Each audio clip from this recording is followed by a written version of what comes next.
They want to give an update to a story that we reported on maybe about a few weeks ago, where you had a brother and his wife went into a home. And this particular home they went into, because they were looking to buy, was for a police officer.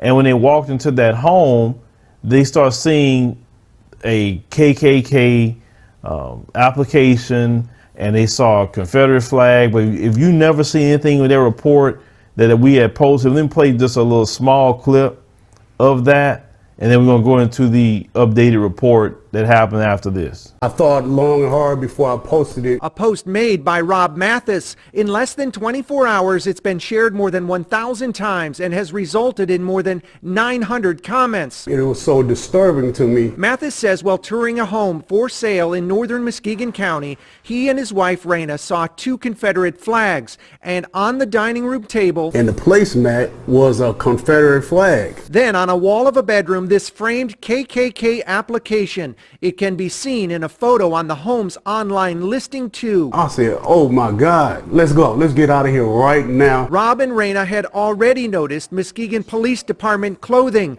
including what they believe was a department-issued jacket. I was just angry, and my daughter started asking questions, and she's only 12. It's been 1 month since Officer Anderson was placed on administrative leave after a framed Ku Klux Klan application was discovered in his home by an African-American couple who toured the home hoping to buy it. An internal investigation was turned over to Muskegon's Public Safety Director Jeffrey Lewis and Muskegon City Manager Frank Peterson. And this afternoon, City Manager Peterson tells me Officer Anderson's employment was terminated. That happening this afternoon. The city manager says that the only information the city can share at this time, that is the only information the city can share at this time. However, City Manager Peterson did say earlier this week that a redacted copy of the investigation and the chief's executive summary would be shared with the public. After the attorney has a chance to review it and help us understand what parts of it are very much releasable to the public, so to speak, probably it'll be disseminated to the public via the city's website. So as you heard, the cop was fired, and that is a good thing. You can't have an open white supremacist being on the police force. Now, I know he isn't the only one. He's just the only one that got caught. As I told you guys before, white supremacists aren't the smartest knife in the drawer. They're not. Because how would you sit up here and going to show people at home when yet have a KKK application and a Confederate flag in there? Some people in general don't even like those sort of things.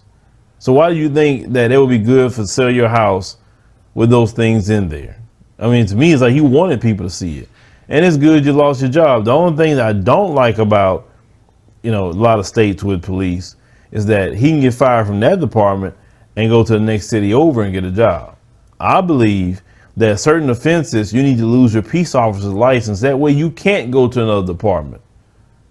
You understand what I'm saying? Because what's the point of firing him here? Yeah, you fired him, but then he can go down the street. No.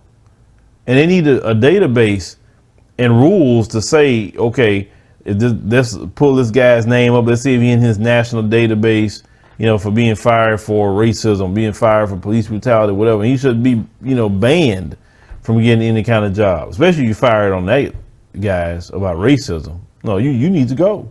You can't work at the public. We don't know if you part of any white supremacist groups. We don't know. Obviously, you had a Klan application. We have to think a little bit better than that. And our leaders don't do anything or even suggest something like that. Even the black ones. Because, the Congressional Black Caucus, they're good. They don't worry about those sort of things like me and you have to worry about. They in that little boule elite club. But leave me a comment, let me know what you think about this particular story with this cop being fired. It is great news that he's fired. But my only thing I will say, and I'll repeat this again, if you're not taking a peace officer license away from them, all you're doing is having that race soldier transfer from one department to the next.